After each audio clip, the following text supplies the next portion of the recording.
Thou shalt not lie with mankind as with womankind. It is an abomination. Hi, I'm Sean Jackson, and I'm a Christian. I'm a Christian that happens to identify as homosexual. And the scripture I just quoted to you was from Leviticus 18:22-23. Now, as a child, this scripture used to cause me an unceasing fear. But thankfully, in my adult years, I've reconciled with that. However, that's not exactly what I want to talk about today.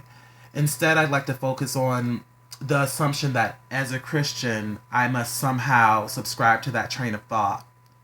It's so often that I find myself speaking with fellow Christians and the topic of my sexuality will arise, and they speak to me as if I think my sexuality is a sin, as if I may be waiting for God to bless me with heterosexual urges or something like that. Then I have to stop them and explain why I don't feel this way or why I don't believe that, which is fine. I don't mind doing it. I don't mind explaining it.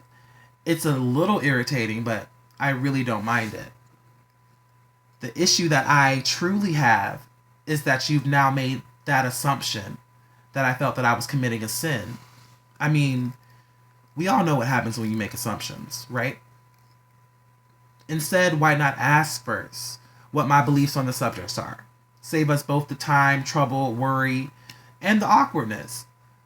For me specifically, it's not that big of an issue. I'm used to the conversation.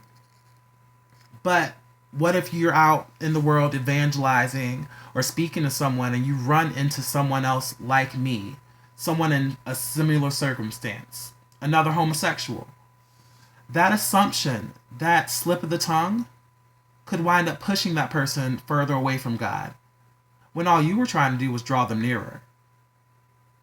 As Christians, we have to be very careful how we approach people, the words that we use. We don't want to be the one pushing them away from God.